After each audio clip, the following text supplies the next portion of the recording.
screen. All right. What is up, everybody? David, a.k.a. That Beard Guy, Kansas City here on what is the alpha episode of the Titan series. A couple of gentlemen in the room with me. As most of you know, this is Tyson, a.k.a. Faithfully Bearded. And the man below us is one of the pioneers of the beard game as we know it today. So everywhere, and we're going to touch on a lot of different things, from the Beardbrand humble beginnings to what it's become to the Alliance. It is my great pleasure to introduce you guys to Eric Bandholz. What's going on, Internet? So the Titan series, guys, is just a way for us to give back and go back into kind of how everything started. So I figured for the alpha episode, why not go back to the very beginning, I guess, as you would call it. So I remember the first time I saw the Shark Tank episode with Eric and bringing up the Beardbrand and talking about the community, right? I think the question you asked Damon was, what were you doing at a certain date? And you were like, me? I was at a beard convention, meeting a bunch of guys and kind of bringing the stigma, if you will, of the beard game out of bikers, which there's nothing wrong with that, or hippies, and there's nothing wrong with that, bringing it into a new light with the urban beardsman.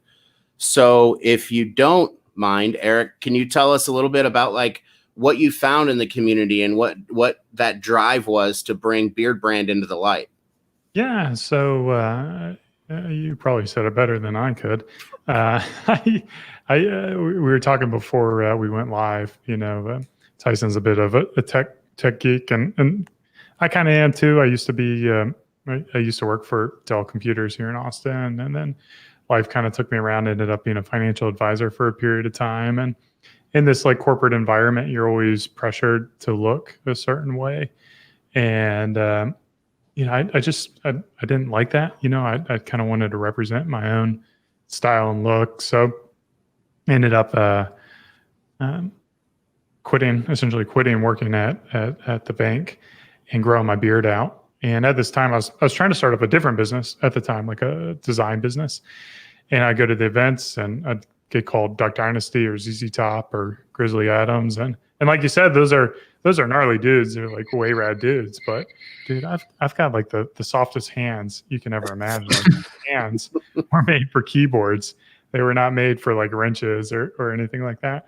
And it was at the West Coast Beard and Mustache Championships, and the beginning of 2012 that I started meeting these guys.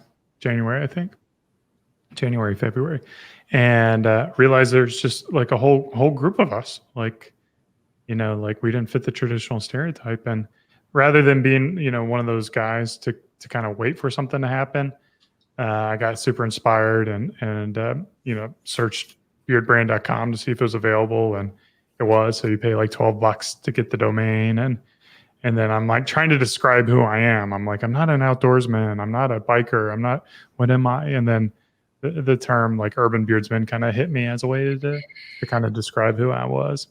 And you know, from there I went and I told one of my buddies, John Reisinger, about this idea that I had, and he's like, yeah man, let's go and document it, let's like tell the whole story.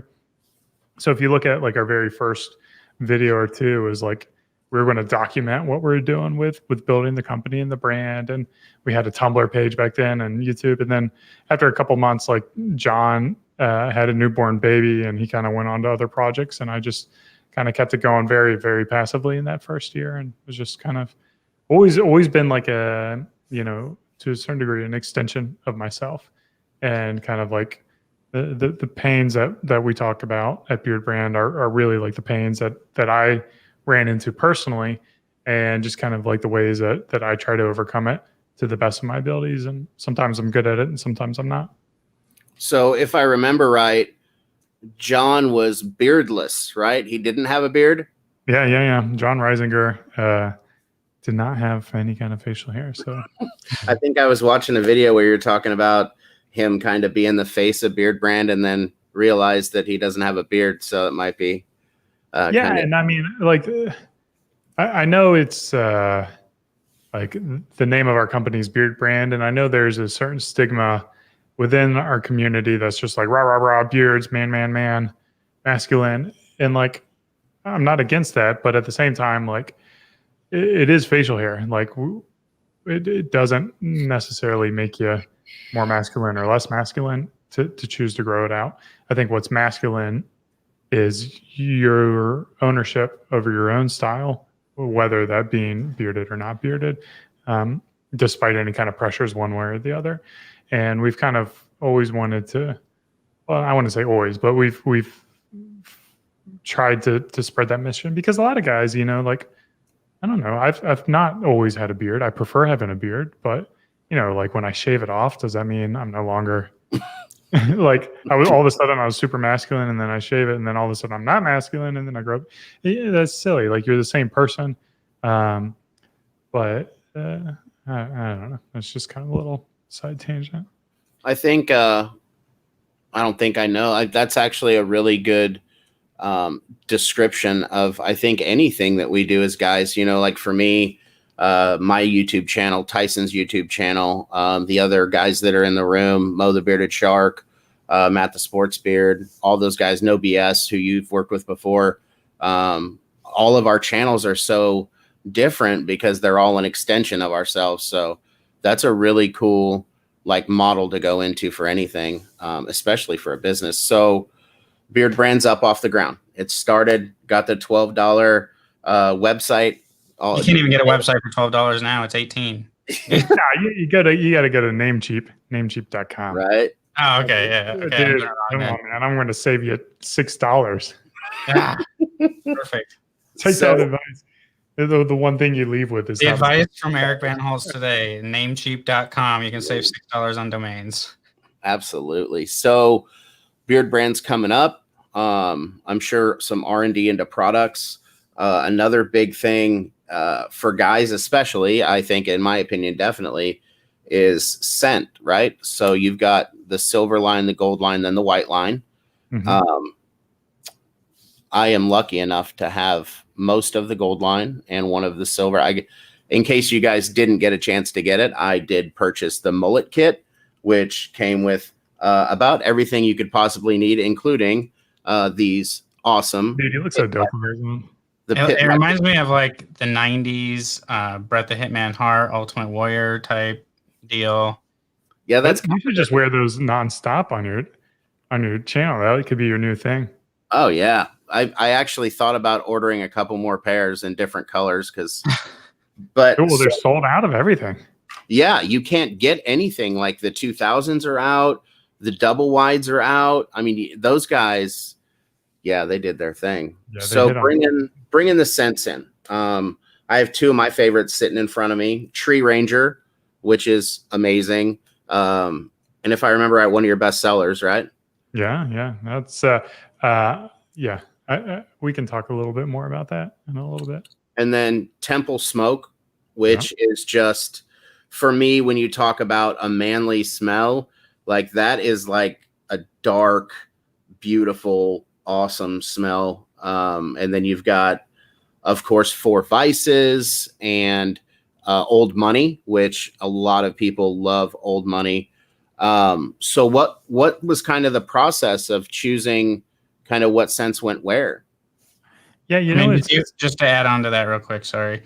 Yeah. Did you have all your scents lined up, or majority of your scents lined up, like Old Money, Temple Smoke, Four Vices, before Shark Tank? Or what did you have rolling in as a company before the Shark Tank thing happened?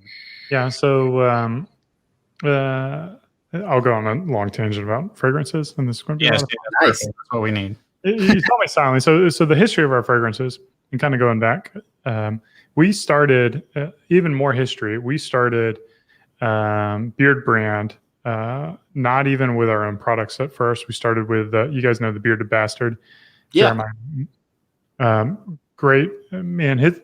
I don't know if you've reviewed his products or not, but he's got great taste in products. And so we started selling with him first, and we knew we always wanted to develop our own products, and then eventually did several months later. And what we decided was we wanted a product line to work in harmony with Jeremiah's because we wanted to carry both of them. And Jeremiah's beard oil is a little, to my, well, it's just like a little more viscous, a little bit like heavier, a little bit fuller type of oil. And we wanted something a little more on the lightweight side. And then the fragrances, he's got great fragrances. So we wanted to keep like the strength of the fragrance approximately the same, maybe like dial it down a little bit, a little more chill. And so that's how we kind of developed our product, was to work in harmony with Jeremiah's in those early days. And we didn't really know what was going to work. This was 2013, and there's no one making beard care products except for Jeremiah and Dude Number One. I don't know if you guys heard of them. They're like one of the OG beard oils as well. So it was like those two guys. So what we did is I have two business partners, Jeremy and Lindsay. We each had a concept for a fragrance. And Jeremy's concept, he liked tea tree. He's like, I like tea tree. Let's do a tea tree one.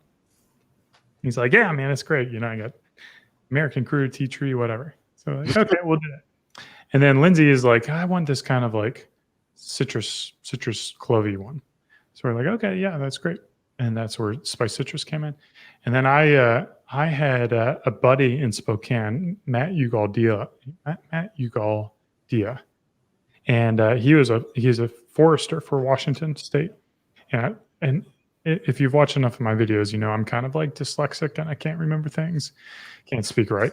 And I was at the Spokane Beard and Mustache event talking to Matt, and I'm like, what do you do? Like, I literally like, what is your job title? I cannot remember. You're like some kind of like tree ranger or something like that. And then I was just like, like, of course, this word's never been uttered before in the history of mankind, like tree ranger.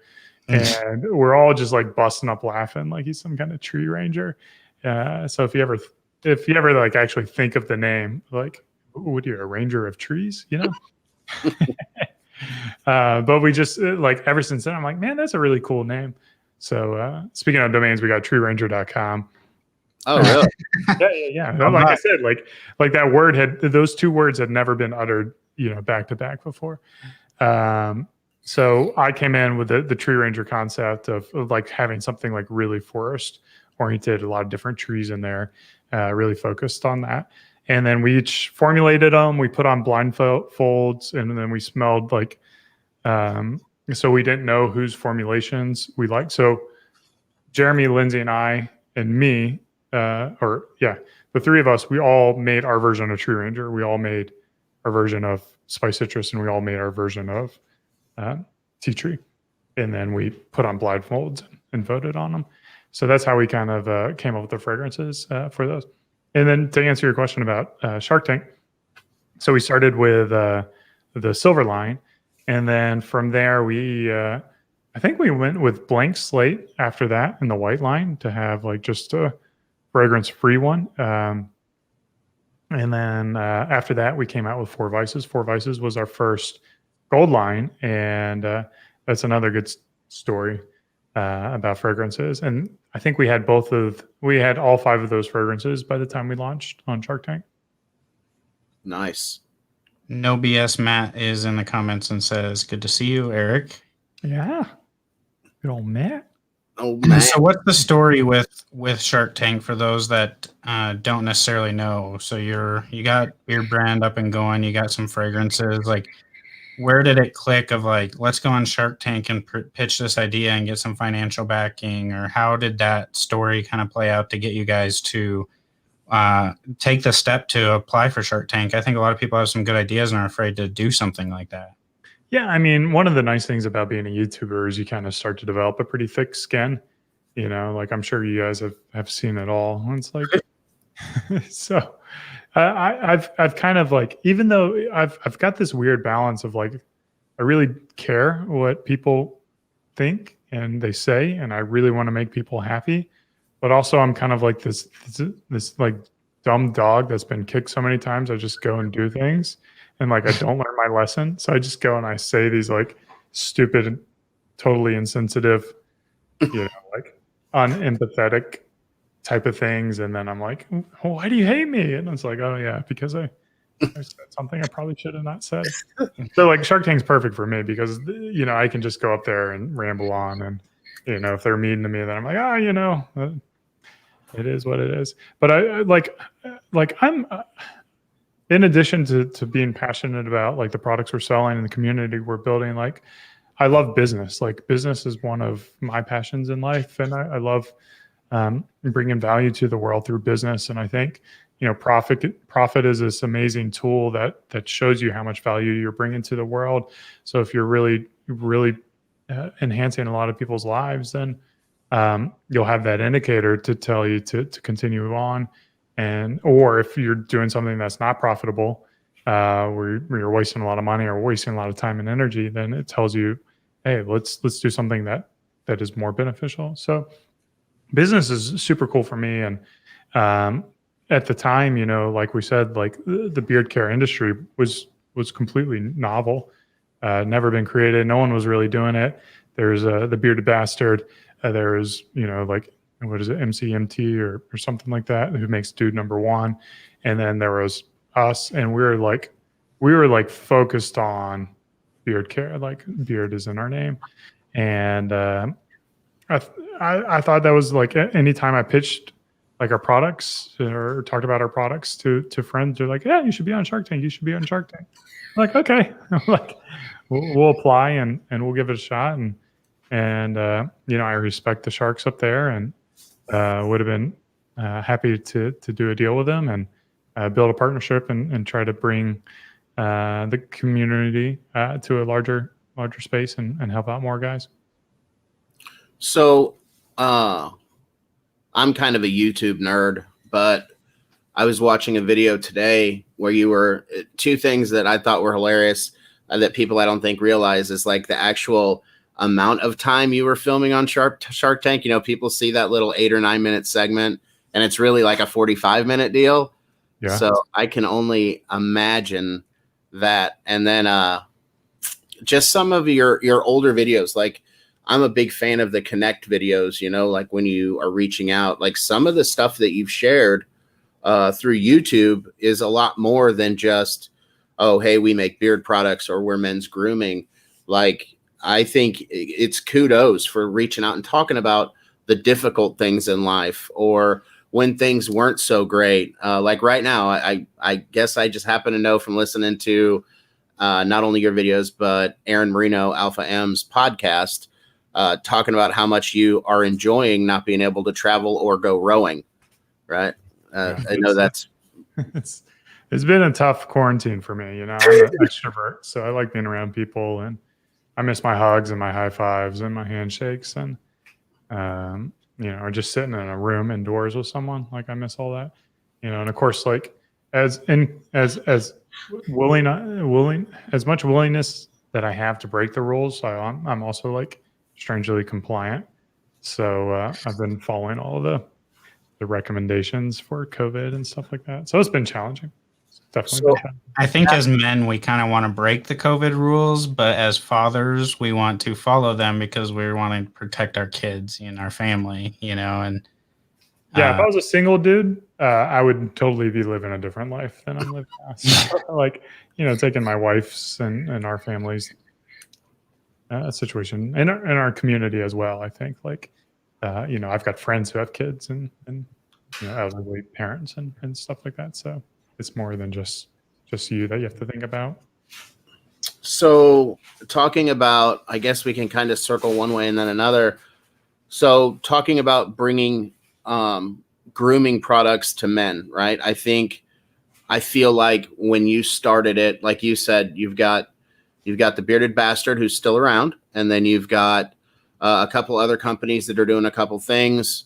And then you come onto the scene, right? And men's grooming's really, I think, has really exploded since 2012 to now. I mean, we've got our own lawnmower man part clippers. They've gone that far, So, like, looking at the men's grooming industry, how it is now, like, what what do you think the biggest changes were? Do you think that men just got comfortable with spoiling themselves, or like it lost the stigma that it had of a certain group of people only take care of themselves a certain way, or how do you think it's grown since then? I think there's always this kind of like bad association with grooming, that it was like feminine.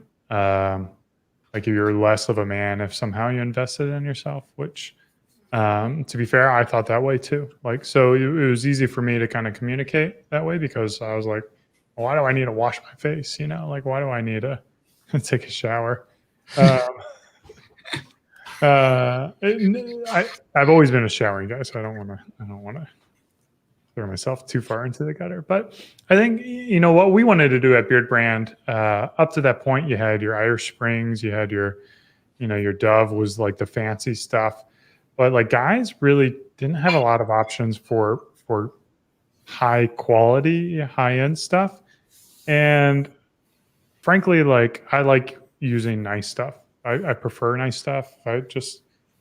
Life's too short. I'd rather, if I had $100, I'd rather spend $100 on one or two things than 10 things at $10. Like, to me, it's just having fewer nice things and spending the same amount is my preferred spending habits. And like my options were like Axe, which smell terrible, right? You smell like a 15-year-old boy. No offense if any of you guys are using Axe out there. I'm sure there's some good Axe products out there. But it was just like, I don't know, like you kind of get to this point in your life and you're like, dude, I don't have to drink, like keg night at the bar to get my beer. I can have a nice beer. I can have a steak. I can treat myself well, and I can enjoy. I can use the money that I've worked so hard to earn to enjoy life. And like grooming for me personally is you have this 5 to 10 minute routine in the morning that lasts all day long, and it gives you this like boost. So we just wanted to help guys see like you can really kickstart your day feeling super dope by just spending extra time. And it's not like for some guys they don't enjoy that. So if you don't enjoy it, you don't enjoy it. But like to me there's a lot of value in just like investing in yourself and feeling good and stepping out the door and kind of like kicking ass. And if not, just like having a good smelling beard. Like, yeah. And I mean, I really think I am of the opinion, I've been clean shaven and I've been bearded. I'm almost a year into my beard now. And I just can't imagine, it just, the expression of the beard is just so cool. Cause I think I know it's still the same stigma when I walk into a room. It doesn't help that I'm covered in tattoos. So I'm sure Carlos probably gets, I don't know. He's in the UK. They're pretty polite over there. Well, and he speaks all weird too. So nobody knows what's up with him. That's a question I want to really revisit because but I still get it. People think I'm a biker or whatever. And then I walk by smelling great and it changes the whole conversation. Like somebody sees me whip out a beard comb and they're like, wait a minute, you have a comb for your beard? Yes, I have a comb for my beard. But Tyson, I know you have some questions and I've been talking the whole time. So I'm gonna let you get in here for a minute. Well, I feel like I asked the weird questions. So Shark Tank, I'm still like, I'm going through a timeline in my head, I guess, and I'm still at Shark Tank. Somebody in the comments asked, who was the toughest shark to pitch to? And then the second part of that question would be, years later, are you still in contact with the shark that took your offer? Do you ever see yourself, like, would you ever want to be on Shark Tank as a shark if they invited you on to do something like that? Yeah. So, well, a couple things. You have to have a strategy when you're on that show. So our strategy was to specifically target Damon. We felt like what he built with Fubu was in line with what we're trying to build at Beardbrand, and we wanted to leverage his expertise and kind of building a lifestyle brand. So like what the other 4 sharks said, had impact, and we were to consider it. We really wanted to play favoritism towards Damon. So what happens is when you give your pitch, all 5 of them will start asking questions, right? And this is the thing that you don't see by watching the show. So whenever you watch a show and you see an entrepreneur who's like kind of looks lost, like they can't handle the question, it's really they're just trying to figure out who to reply to. But by having that strategy, we would just give preference to Damon, right? So if all 5 asked a question at the same time, we would reply to Damon first. And then, if it does kind of get into like a less of like a hyena infested, type of thing, or a Shark Tank, then you could have a little more dialogue. And of course, none of the sharks made an offer, but I feel like they were pretty complimentary to what we were building at Beardbrand, and they weren't really mean. Like Mr. Wonderful like said his typical tropes and whatever his sayings were, but I just kind of like that's who he is. That's the character that he is on Shark Tank. So it didn't really bother me. So I had fun with it. I had a smile on my face during the event, and I knew our numbers. Like we had really good numbers, and we were growing, and we were organic. So I had a lot of confidence in the show that maybe some other people who are pitching, they don't have that same kind of confidence. So someone are you going to take the question? No, go for it. So somebody just asked, any plans on adding the silver or gold line to the big box stores? No. Well, the big box stores, no. So our major retailers like Target will carry our white line. So our silver and gold will be available at Beardbrand. So that's something that's, I think, or I feel like would be a lot more work than people realize. Whoops, dropped my mouse. Is getting Beardbrand, right? So getting Beardbrand from where it was into places like Target, which opens your audience, right? To like a whole, because some people, I know a couple guys that are like, well, if they had it in a store and I happened to see it, I'd go grab it. So how was that process? Yeah, we've always preferred having a direct relationship with our customers. I feel like there's so much more to Beardbrand than the products. If you just take Beardbrand for the products alone, like you're not interpreting the full value that we bring. And I believe strongly that we've got some great products, and but at the same time, like as we talked about earlier, like the videos we talk about, there's more to Beardbrand than just the products. It's, about becoming a better version of yourself and investing in yourself and facing adversity and how you overcome that adversity. And, like we've never actively like taken the strategy of like growing with major retailers. So we've been fortunate that essentially like Target reached out to us. They wanted to carry our products. And I kind of believe that if you do cool things, if you do things that you believe in, so they reached out to us like a number of years ago, and we actually created this little spin-off line for them that it was called Aiken and Cash. Nobody knows this. We had like what was it called? We had Firewood was one of the fragrances, and then I forget what the other one was called.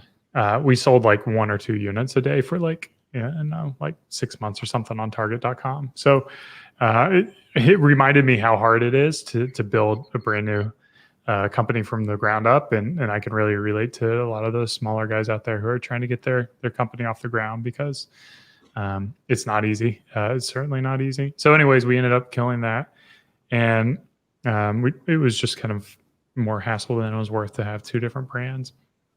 So we ended up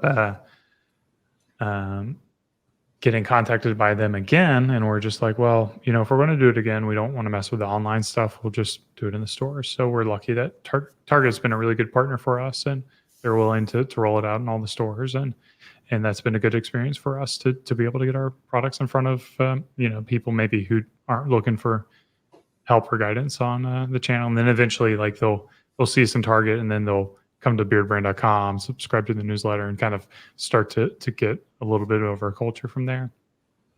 And that's a good thing that I don't think a lot of people realize is, one of the points of the Titan series was to realize that there is more behind all of these brands.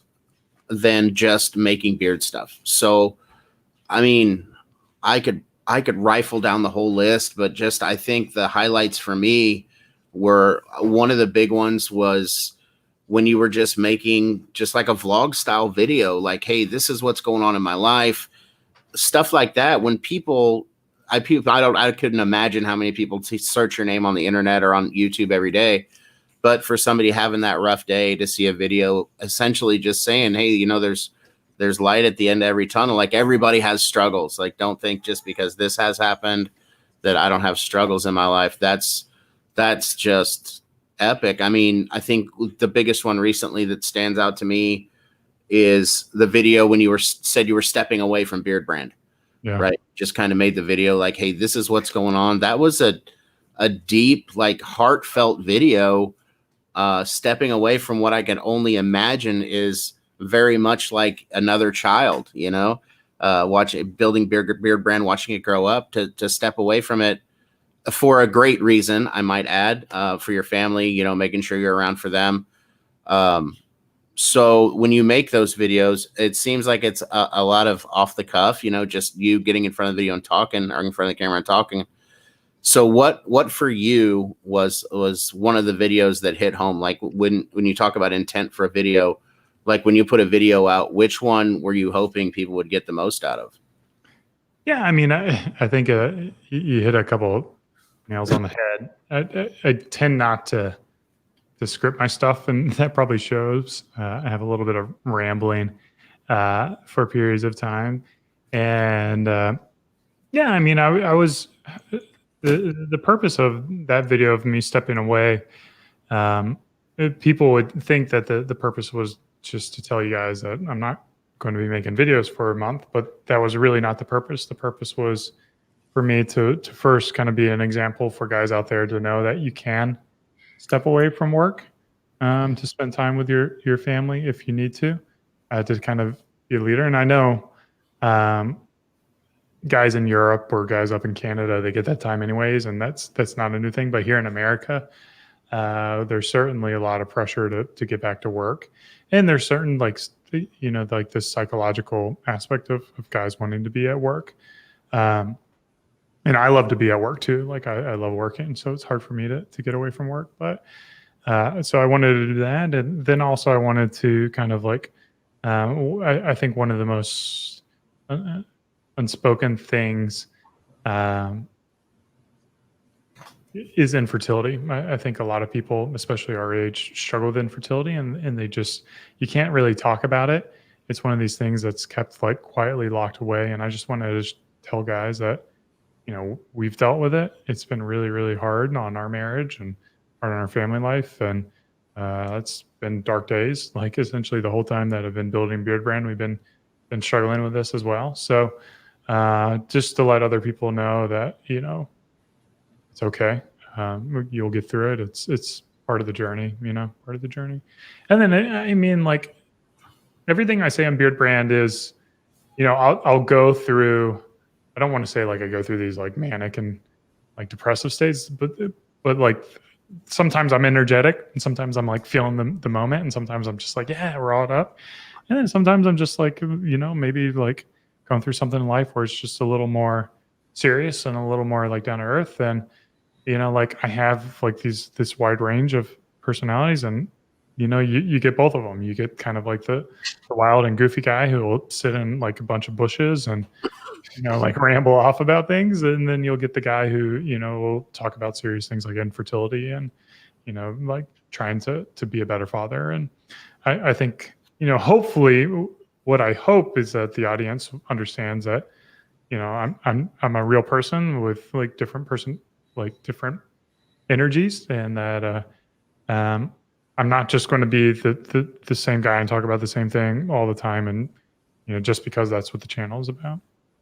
Yeah, absolutely. You seem to be the type of person that wears their emotion on their sleeves, and you know, if you're feeling just kind of down that day or just normal, your energy follows that. If you're feeling excited, you know, jacked up, your energy follows that, which I can definitely relate to. But I think you've made a lot of really good points, and a lot of, you know, there's some smaller companies in here, and I think we all kind of, as men, we all have that entrepreneurial questions and type experiences that we really dig into, and you made mention about the line that you had with Target that you shut down, and I don't think a lot of people see that, but that happens a lot in big business, right? You have a lot of little subsidiaries or different lines that don't take off. They don't see success. It's not everything that you've done has been successful. You've had to go back to the drawing board and try again and not give up and retry. But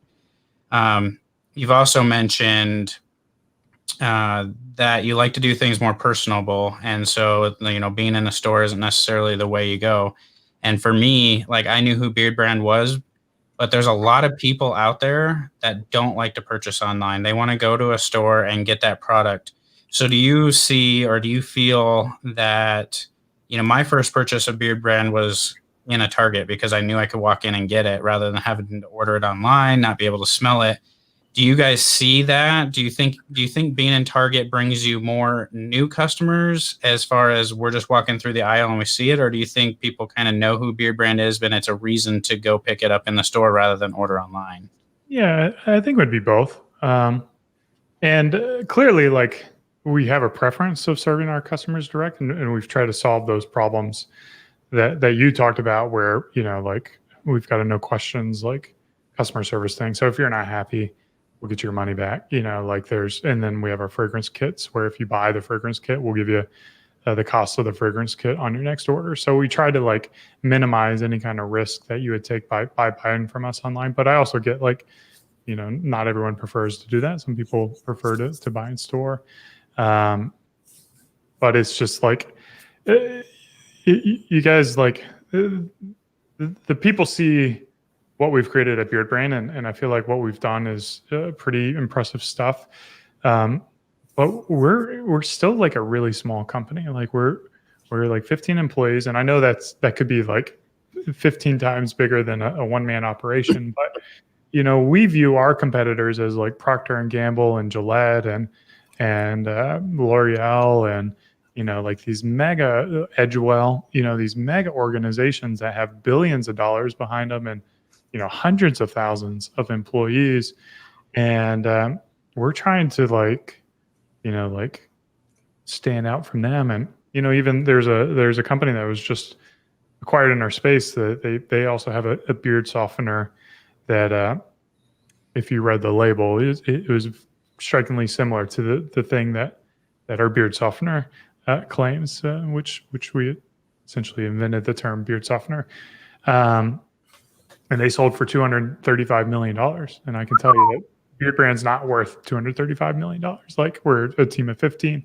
So, like, I say this because, there is the good aspect of being seen as a leader. And I do believe that we are a leader in terms of the value that we've brought to the audience and, like, the support we've given to the community and the innovation that we've had in our products. But we're certainly not the leader when it comes to, our revenue numbers and, our employee count and, the stores that we're in and all that. So there's a lot of stuff we're still working to do as a small company to continue to grow and to reach more people out there. And we're not building it to sell. So, like, that valuation to us isn't really important. We're just, the more we can grow, the more people we can reach, and the more we believe that as we can inspire people to be better individuals, we can make the world a better place, kind of from the ground up, through individuals rather than from the top down through politics and force.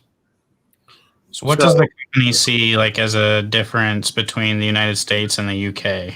A lot of your videos done over there. I would assume you're selling products over there. Do you have a bunch of different things you have to do? What's kind of the difference, in sales numbers? Is the US busier or UK? How does all that look? Yeah, so we actually pulled out of the UK in March of 2019. 2018. Yeah, 2018. It's been like 2 years. Jeez, that went pretty fast. Like, I swear. Yeah, time flies.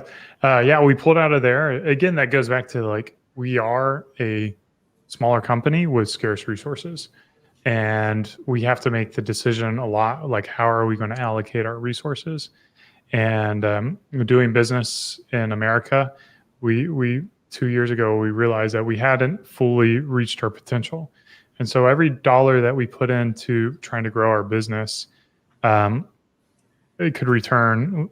I'll just do made up dollars. Let's say a dollar I put into to growing our U.S. customer will turn into $2, whereas a dollar that we put into building the European business was like turning into $1. So like you're just essentially losing money. Now, the goal is to grow the business to where we would have more of a scale to serve our European customers better and to re-enter in that market. So the costs of doing international business as a small guy, if you're like a one-person shop or you're doing a couple $1,000s a month, you can kind of like fly under the radar of like the governing bodies of the EU. But once you hit like a certain size and scale, it kind of moves from like this hobby volume to like a regulatory burden volume. And we kind of cross that threshold, and we didn't think that putting the resources into the European market would have been a good source of our investment at that time. So we put it on hold to come back at a later point. Is it the same with Canada, or Canada, man, I don't know what's crazy about Canada is like $3,000 to ship up there.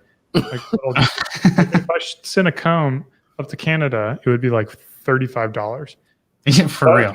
But yeah, I mean, we ship to Canada directly from our fulfillment center, but we do ship to Canada. So I have to ask, there's a couple things in the chat that I want to definitely address. One is from Bearded Motivation, and he was wondering, what does a barber have to do to get into maybe a Beardbrand barbershop video? Well, nowadays you got to work out of Austin, out of the Beardbrand barbershop. So that's since we invested in the barbershop, the goal is I want to bring that kind of like Cheers vibe, where everyone knows your name, you know all the barbers. It's one spot. You kind of, get cameos from me or Sylvester, or, like people working in the Beardbrand office. So if he's willing to relocate to Austin, then hit up Bob the barber. Bob's kind of like the lead barber there and in charge of stuff. So I'm trying to we have like two guys. We have Bob and Chris right now, and we're trying to get up to, I think like five people would probably be pretty good. So you just kind of got a job opportunity there. And then the other one, someone that I'd be lying if I said I knew very well, but I do know his products. So Pedro Navarro over at Black Rebel said he wanted to know if you had ever heard of him, because then he could tell his wife that he made it. Black Rebel, they're up in Dallas, Texas, right? Where is Pedro? I don't know where Pedro is. Yep. He is in Texas. So that's a yes, apparently. Yeah. I mean, I see a lot of comments specifically from companies, which are just so positive and motivating, that they're basically thanking you for what you've done, because without you and Beardbrand, that they wouldn't have an opportunity to be doing what they're doing. And I think that's the way that a lot of community, a lot of the beard world looks at it, as Beardbrand kind of paved the way to help everybody be able to do what they're doing right now, and so as beard consumers, reviewers, the companies out there, we all want to thank you for taking the lead in what you've done with it, and that's really awesome. But one last thing I have for you before you go, and Dave might have something else, but can you talk just a little bit about the rebrand? You just recently rebranded your label or your bottles. You came out with we got the square bottles here, and then you came out with a fragrance line as well. If you can just talk about that. Was there something to spur that, of like, we need to change to keep up, or was it more like we just are changing things around and kind of rebranding to make things better? Because you also changed your pricing structure a little bit as well. Yeah, there's a frequent there's a long-time customer who's had like some of our OG stuff. And if you like look at our labels, like we've been changing them constantly over the past 8 years, and we've even had some like limited edition round bottles and stuff like that we did for Huckberry. So we're always like kind of tweaking and changing our packaging. The big thing with the square bottles and the square bottles, we had a lot of Blake. So the previous design was called a Blake bottle. And when we came out with that, we were essentially the only one with a Blake bottle. Well, I mean, there wasn't a lot of beard care when we came out.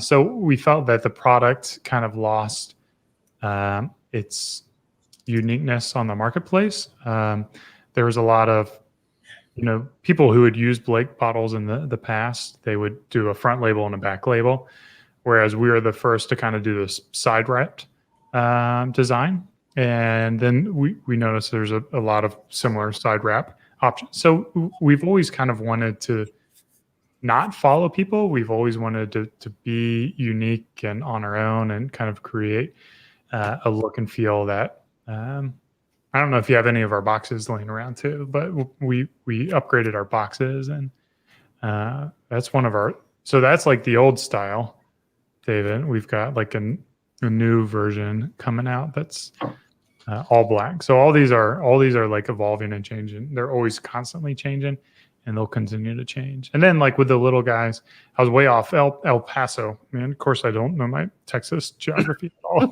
Like 8 or 9 hours away from Dallas.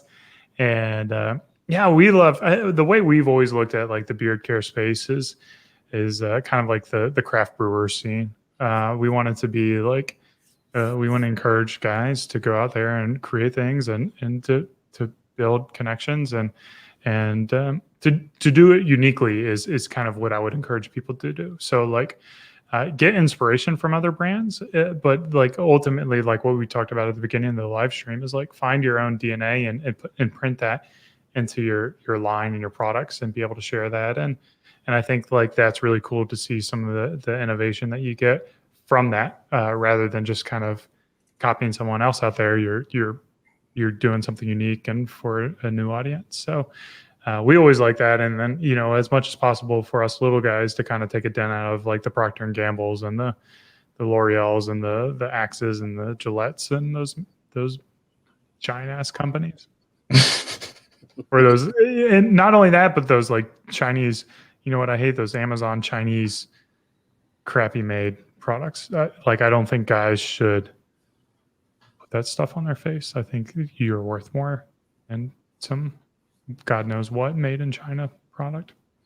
Yeah, I probably shouldn't have said that, but we say stuff. That's what we do. I think that brings it back to exactly what you said. Like I've come to a point where I would rather spend money on something good that I know is tried and true, which you guys have been, than saving $2 on Amazon and not having any idea what I'm putting on my face. And to be clear, there's some great brands on Amazon. I don't want to say like everything on Amazon is bad. There's some really, really great brands on Amazon that have been around for a while that care about the products and care what they're doing. I'm specifically talking about those, Chinese made knockoff. They don't care what's in the ingredients, just copying stuff. So are your products made in Texas then? Like they're all of our grooming products are made in America, but we'll work with different manufacturers depending on their abilities. That's cool. And so we have like somebody's asking, do you know of a brand called Huxel? It sounds familiar, but. And the reason they're asking is because when this company came out, they looked a lot like Beardbrand. And so we were kind of wondering if there was anything. I think that's where they're going with the comments, because when they came out, they looked so much like you guys with the labels and everything that we were just kind of wondering if you had known of them or anything like that. Yeah. I've checked out their website before.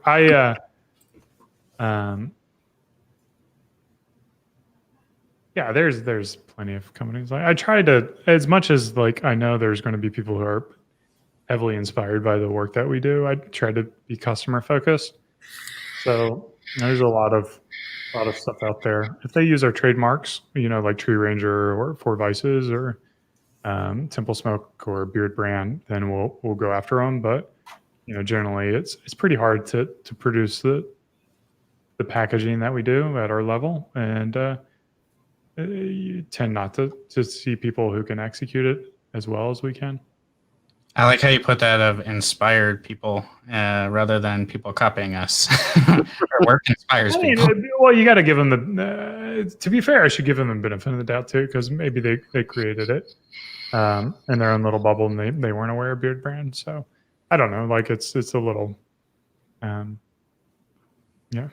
Who's your favorite? I don't mind competition. I just want to make that clear. I think competition's what makes us all better. I'm a big fan of it. I'm a big capitalist, so Yeah. love competition. Who's your favorite football team? Yeah, not the Packers or not the Patriots. not the Patriots, I should say. The Packers aren't bad. Yeah, the Patriots, no. But I'm a Carolina Gamecock. So Stephon Gilmore is my boy, even though he is with the Patriots. But I was happy to see the Chiefs win a Super Bowl. I like Andy Reid. Yeah, Andy Reid, great coach. I'm a huge Chiefs fan. Dave's a huge Chiefs fan. So yeah, we were very happy for that one. But. Are you a Royals fan too? Unfortunately, yes. Yeah, Whit Merrifield, he's another Gamecock. So he's I like to follow where the Gamecocks go and keep an eye on all that. Yeah, I was actually looking at that's University of South Carolina. Yeah. Yeah. So I was looking at, because I mean, when you hear that, like Gamecock, sometimes I think of like the shuttlecock. It automatically goes in my mind. But looking at that is probably that's one of the coolest like mascots I think I've ever seen. Yeah. So that's it is like there's a lot of history with our university. I'm very proud. So if you can be a fan of the Royals, you could probably be a fan of the Gamecocks. If you just love like disappointing seasons and I've been losing to your rivals, and I've been a Chiefs fan my whole life. So losing is I'm used to it. Yeah. So all right, one last question for me, and then I'm gonna stop because I know you only got an hour. What's next for Beardbrand? What's your vision going forward? Any new scents, products, or are you guys just big picture focused moving forward? Yeah. I mean, to answer a further question, you also talked about the fragrance. One of the things that we've been in the works with for the past, like 5 years, is trying to end scent confusion. And scent confusion is this thing where you put your Pantene Pro V in your hair, and you've got your favorite beard product in your beard, and then you're using your Irish Springs bar soap, and then you've got some, like whatever cologne. What we want to do is give the guys a family of fragrances that work well together, or the option that they can use the same fragrance from literally head to toe. So we came out with our shampoo conditioner. We'll have that line completed in the coming months, and then but we just came out with the fragrance, the Gold Line fragrance, a few months ago. So that was a big part of that, was to have a fragrance for you. And then there's one money, you can just spray it right on right here. Yeah, whenever you need a hit. Yeah. And then so we do have another like grooming product that I'm sure a lot of people who are regulars kind of know what it's going to be, but that will be launching in October. And then once that will kind of like complete the line, where any of your basics, shampoo, conditioner, beard wash, beard softener, utility balm, beard oil, is pretty much going to be wrapped up. And then we'll try to push those products deeper into the marketplace, and try to make it easier for people to get a hold of the products. So whether it be in like Walmart or CVS or Walgreens or back into Europe, that's going to be a big focus of us. So we'll kind of complete the product line for a period of time. And then there's always, I can't, once that gets done, I think we might move towards like limited edition fragrances. I've been working on a couple. Hold on. I'm breaking like a cardinal sin of like live streaming. Hold on. So keep in mind, Eric is on vacation right now with his family in an Airbnb and took time out of his day to come on a live stream with us, which is super awesome. Yeah, agreed. I told you, I'm not on vacation. I'm working, you guys. This is fun.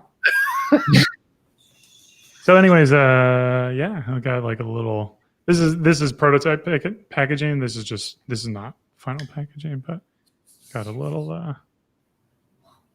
goodness in there. So obviously, spray. So I won't tell you the name or but I've got a few of these like in the works. So we'll see if any of them make it to market. The little guys know how much work it is to make a fragrance that works well. It's not easy. So we go through a lot of iterations and changes, and hopefully we get one that can work nicely in multiple products. So I don't know, man. Does that give you enough excitement or not? Oh, absolutely. Yeah, I'm excited. I still just have so many more questions. Like I keep saying one more, because I want to talk about the mullet. I want to talk about the beard and the mustache, but I know a few more. You got an hour, and I respect your time. Dave, do you have anything to finish up with? So I think first off, I know I kind of said at the beginning of the conversation, we were backstage. I can't tell you how much I appreciate, the disassociation between like the small batch companies and the large batch, or not even large batch, what people perceive as these huge, like you would say Procter and Gamble, like to come back to the community, like kind of the grassroots side of it. It means the absolute world to me, and that was one of our huge points of the Titan series. So the only question I have before we go is, at the end of the Titan series, there will be a grouping of people coming back kind of in a group. So as I'm sure everyone wants to know, can we look forward to Eric Bandholz joining us for the Titan reunion? Yeah, man, just as long as I'm not on a plane or something. Absolutely. All right. I mean, that's really, or in the hospital, and God forbid, right? Yeah, don't do that. Don't do that. I mean, but if something's on my calendar, it's as good as it's like writing it in stone. I'm one of those guys. Yeah, and be careful. I know I don't have the problem, but you're a really tall guy. Like, I can't imagine being that far up off the ground. But anyway, the episode Alpha has concluded, guys. I can't say enough. Thanks for coming, hanging out with us. Myself, Tyson, of course, Eric Bandholz. It was good to definitely have the interaction. And until I see you guys again, be awesome to each other. Any closing comments, guys? Stay safe. Keep on growing. Oh, keep on growing. Yeah. All right, guys. Have a great day. Peace.